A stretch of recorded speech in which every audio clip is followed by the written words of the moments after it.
Good afternoon, everyone. This is Lakeside Middle School for Unit 5. My name is Mark McCall, and I'm your facilitator and timekeeper for this session. Thanks for giving up some time on your Saturday and your Sunday to come through the invitationals. We're so glad you're here. I'll have the judges introduce themselves in just a moment, and then they'll ask you to introduce yourself. Just an update on your timing as a reminder: 4 minutes for your prepared speech, followed by 8 minutes of follow-up questions, and then some feedback from your judges. And to help you with the timing so that we can make sure everybody sees the signals, I'll do the virtual background. When you have 1 minute left, I'm going to go to green. And then when your 4 minutes or your 8 minutes is up, I'll turn to yellow. And with that, I'm going to go mute myself and turn it back over to the judges. Great. Hello, everybody. Thank you for coming. We're so glad you're here. And it's our great pleasure to spend the weekend listening to all of you express how much you've learned in this very strange year. My name is Candida Steele, and I'm retired from the U.S. Civilian Board of Contract Appeals. I handled federal government contract disputes around the country, and I've been with the program about 20 years. So I'm really glad to see you here. I hope this will matter as much to you as it has to me. Congratulations to you all, and thanks to your teacher who made this possible. You're to be commended in this very difficult year. My name is Rebecca Tinder. I'm a retired attorney from Charleston, West Virginia, and I'm also the West Virginia We the People coordinator. My name is Lindsay Draper. I'm retired from the juvenile court bench here in Milwaukee County, Wisconsin. And can I ask where Lakeside is? We are in 9 Mile Falls, Washington. My reason for asking that was I'm a grad of Seattle University. And so I said, these are my people, and just wanted to check and see. So, okay, thank you. Could you tell us who you all are? Yes, good afternoon. We are Team Washington, representing Mr. Bannister's 7th period class. My name is Elise Fuller. I am a 8th grader at Lakeside Middle School. And did you know that George Washington was the first president to step down after only 2 terms? Okay. My name is Leah Martin. I'm an 8th grader at Lakeside Middle School representing Team Washington. And did you know that George Washington only had grade school education? No. I am Ariana Carver, and did you know that George Washington, his teeth were actually made out of ivory and other types of bones, including human teeth? Great. And you're ready, I presume, for Unit 5 and question 1, which I will read to you. Quote, "When a choice must be made, comma, it is better to allow those who preach racial hate rather than to be panicked into embarking on the dangerous course of permitting the government to decide what its citizens may say and hear. Do you agree or disagree with Judge Bernard Decker's upholding the rights of Nazis to march in Skokie, Illinois? Why? What limits has the U.S. Supreme Court placed on freedom of expression? And what benefit, if any, is there from the presentation of ideas that are designed to alarm, antagonize, and offend members of society? What limits on freedom of expression, if any, should be placed on social media sites?" You may begin. Freedom of expression is one of our First Amendment rights protected by the Constitution. This includes freedom of speech, press, religion, right to peacefully assemble, and the right to petition the government for a redress of grievances. A famous quote states to the effect, "My right to swing my fist ends where your nose begins." You have the right to speak on your behalf, but when you do, you have to be mindful of others. Because what you do, your actions can affect them in negative ways. Freedom of expression has been questioned at the Supreme Court level. In 1942, Walter Chaplinsky was arrested after publicly presenting his idea that the town marshal was a fascist and called him many more offensive names. He was convicted under a state law that prohibited any speech that was intentionally offensive, derisive, or annoying towards any person legally in a public area. It was questioned whether this was a violation of Chaplinsky's First Amendment rights. Chaplinsky versus New Hampshire, 1942, ruled in favor of unprotected speech if it constitutes fighting words to create a clear and present danger to the general public. In the case of Schneck versus 1919 versus US ruled in favor of unprotected speech if it contributes. The question in every case is whether the words are used in such circumstances are used in such nature as a clear and present danger that will bring about substance evils that Congress has a right to prevent. A current example of clear and present dangers occurring from protests are the riots of January 6th. Brandenburg versus Ohio, 1969, reversed the Schneck decision with a decision against the KKK group that their statements at the rally did not express an immediate intent to do violence. Relating back to the Skokie case, when it comes down to the true safety of others, freedom of speech, in my opinion, should not be limited, but respect of others should be emphasized. So in this case, I do not agree with Judge Decker's decision to uphold the rights of this group's right to assemble, as it could have caused a large amount of harm to others. I agree with the decision because I believe that our right to assemble is one of our First Amendment rights, as long as those who are protesting do not infringe on the rights of others or cause harm to occur. For example, the Black Lives Matter protests, I believe, turned far more violent than was necessary. Peacefully assembling does not mean destroying buildings or hurting people. The Florida Senate is set to pass the anti-riot bill, which would crack down on BLM protests that have turned violent. With the trial of George Floyd, many more protests are to come, with many protests recently happening in Minneapolis. Social media is now a set fabric of our society. If something is posted that is borderline inappropriate, it will most likely be removed by host site. There are concerns that this limits our right to free speech, in particular when it comes to political, religious, or racial stances, but both viewpoints should be dealt with equally for balance and perspective. By this, we mean that if there are going to be limits placed on what we can post, the rules should apply equally to both sides. For example, Parler was removed from its web base because it was rumored to have encouraged violence in America, but Parler didn't remove people's posts whether it was Democrat or not. Another example closer to home here in Washington State is the Comprehensive Sexual Health Education Bill. Senate Bill 5395, passed by the legislature and Washington voters in 2020, went into effect on December 3rd, 2020. It requires all public schools to provide comprehensive sexual health education by the 2022 and 2023 school year. I have a friend whose entire profile, was removed from Facebook for fighting the sex education bill that people were trying to push on said school districts. We believe that the rules for social media are still in planning stages. More is yet to come in this arena of expression. In honor of free speech, this concludes our presentation. Okay, thank you very much. You talked about fighting words and a clear and present danger. How does that relate to the riots of January 6th?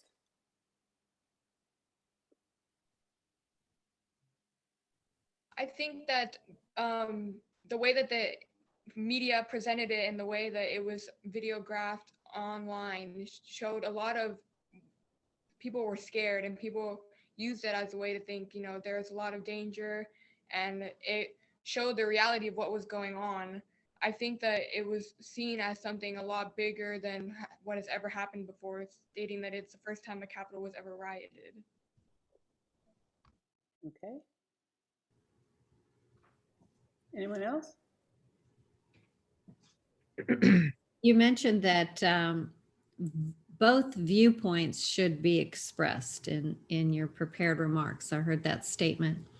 Should the First Amendment protect false information, not opinions, but actual false information? Why or why not?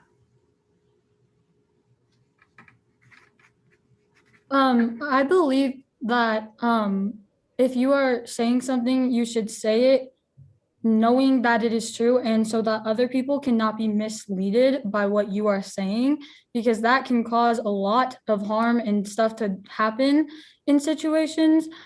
However, I don't think that there should be like exact limits placed on what you do. I think it was also like just to the discretion of any app or website to say, please don't post this unless you know it is true, because that can really mislead people and lead to worse things happening. but I don't think that or anything in our Constitution should limit your right to say it. It's up to the discretion of any person to do what is right and put true information on a website. So if I said COVID doesn't exist, it's just something made up by our government, that speech is protected and it should be protected. Is that right? Yes, because it is up to you what you say and what you do. However, it would be viewed by a lot of people that could be disrespectful or misleading to people. So I think it should be more just emphasized and encouraged that what you say does matter and that you really shouldn't say stuff that isn't true. Thank you. I want to be sure that I understand the position there. If something that I, for instance, believe to be patently false, like COVID doesn't exist, and it's having an impact on other people, as in people are believing the messenger and dying, or they're filling up hospitals so that people who need heart surgery have no place to go. That is protected speech, and people should just be allowed to say it. I just want to be sure I understand what I'm being told. Yeah, that is definitely a new perspective that I have not thought about. I think that it is, I think that overall websites and apps, those types of things that can have many different forms of information on them, they should be encouraged to limit it. But I think it is unfair to just hands down say someone can't say stuff, because it is very true that can very negatively affect many people. But trying to keep people from being able to say what they want isn't something that should happen. It should be more just that it is heavily encouraged, or that a website limits what they say. If it is false information with research to back that up, then it should be able to be taken down, but people should also have just be more mindful of what they say and do. But Okay, you're thank you. talking about private companies taking it down, aren't you? What about government?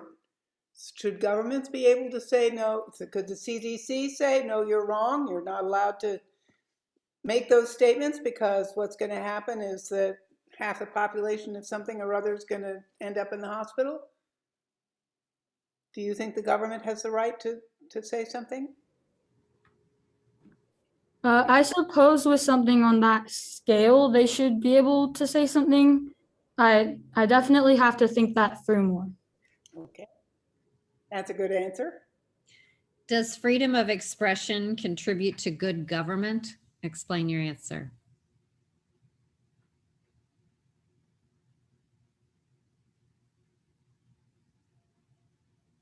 How does what we say impact our government, if at all?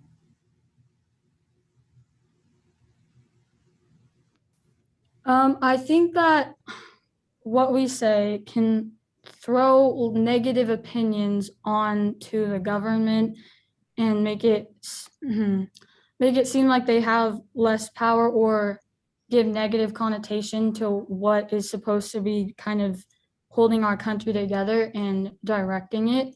So that also should be something that people have just more respect for what they say, and maybe wait till they have done more research on something, or have like they're not speaking from a biased perspective. Because I think that if people say stuff like that about the government, it can mislead people. And again, worse things can happen from people who haven't done enough research or looked into something enough.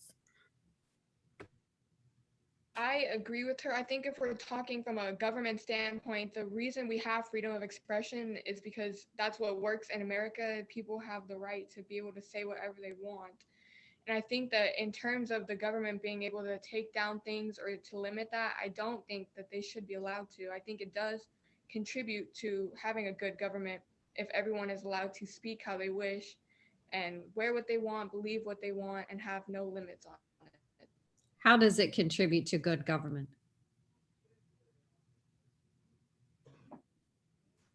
I think it could contribute to more respect being like framed around the point of the government and thinking back to its original purpose, which is basically kind of just to direct our country and hold it together. You can think the government's too controlling, or you can think that it doesn't do enough. But I think it comes down to trusting what they do. And I think that if people start putting negative thoughts onto the government, that can result in a lot of harm, because if people start disregarding them, large groups of people especially, or start protesting against them and make others think that what they're doing isn't right, that kind of defeats the point of having a government, because they're there to help control our country and put limits on what we can do. Short of making sure that we vote all the time, how do we make sure that our leaders follow or know what we believe?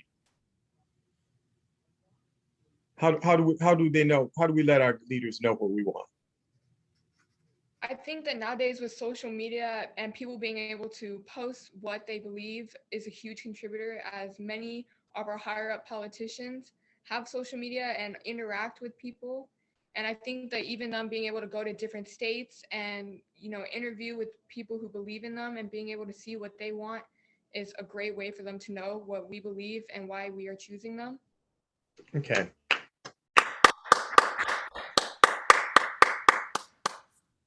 Great, congratulations.